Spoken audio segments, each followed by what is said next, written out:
Kabupaten Bengkulu Utara merupakan kabupaten terluas dan jumlah penduduk terbanyak di Provinsi Bengkulu. Terdiri dari 19 kecamatan dan 220 desa atau kelurahan. Kabupaten Bengkulu Utara terletak di wilayah pantai barat Pulau Sumatera dan berbatasan langsung dengan Kabupaten Mukomuko, Kabupaten Bengkulu Tengah, Kabupaten Lebong, Provinsi Jambi, dan Samudra Indonesia. Kabupaten Bengkulu Utara memiliki sumber daya alam yang melimpah, di antaranya sektor perkebunan, pertanian, perikanan, pariwisata, dan pertambangan. Kabupaten Bengkulu Utara saat pandemi COVID-19 tahun 2020, pertumbuhan ekonomi sebesar 0,23%. Di tahun 2021, pertumbuhan ekonomi terus meningkat menjadi 4,01% dan terbaik di Provinsi Bengkulu. Kemiskinan Kabupaten Bengkulu Utara terus menurun pada tahun 2015 sebesar 14,78% dan terus menurun hingga menjadi 11,61% pada tahun 2021 walaupun di masa pandemi. Kabupaten Bengkulu Utara merupakan satu-satunya kabupaten di Provinsi Bengkulu yang berhasil menurunkan angka kemiskinan di tahun 2021. Selama kurun waktu 2019 sampai 2021, pengangguran di Kabupaten Bengkulu Utara terus menurun. Tingkat pengangguran terbuka Bengkulu Utara tahun 2021 yang sebesar 3,51% dan lebih rendah dari Provinsi Bengkulu sebesar 3,65% dan dari nasional yang sebesar 6,49%.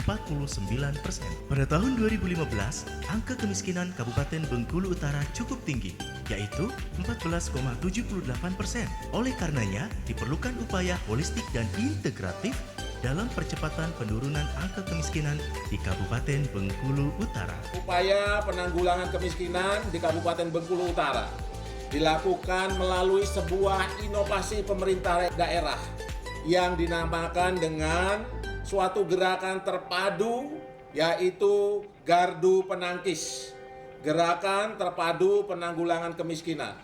Gerakan terpadu merupakan kolaborasi penanggulangan kemiskinan yang dilakukan oleh pemerintah daerah melalui sinergisitas pembiayaan, baik dari APBN, APBD Provinsi, dan APBD Kabupaten, serta dana desa, dan juga melalui program CSR atau tanggung jawab sosial perusahaan kepada lingkungannya.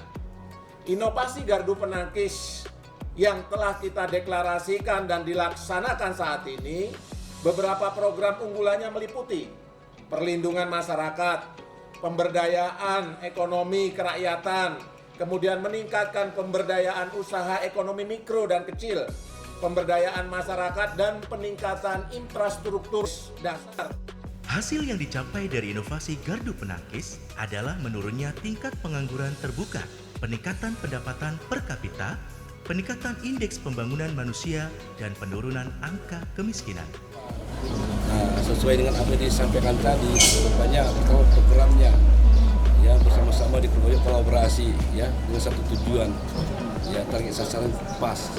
Yang kedua, dia sudah punya operator. Nah, operator ini yang menentukan ya kan pengadu masyarakat ya kan, yang tadi ekonominya biasa sekarang kan udah tinggi, dia melapor, Pak kami udah mau lagi PKH gitu kan. Program unggulan pemantapan pemulihan ekonomi masyarakat dengan peningkatan produksi, produktivitas dan nilai tambah komoditas unggulan, peningkatan industri pengolahan, kualitas dan produktivitas tenaga kerja. Program unggulan peningkatan sumber daya manusia yang berkualitas dan berdaya saing melalui peningkatan akses dan kualitas layanan pendidikan dan kesehatan. Program unggulan penguatan infrastruktur daerah untuk mendorong pertumbuhan ekonomi dan pelayanan dasar melalui peningkatan infrastruktur jalan, jembatan, sanitasi, air minum, dan perumahan. Dan pendekatan pembangunan dilakukan dengan pendekatan kawasan, di mana terdapat 5 kawasan, yaitu kawasan pusat tubuh baru KTM Lagita, kawasan Minapolitan, kawasan agroekowisata, kawasan pariwisata dan perikanan Tangkap Enggano, dan kawasan pusat pemerintahan.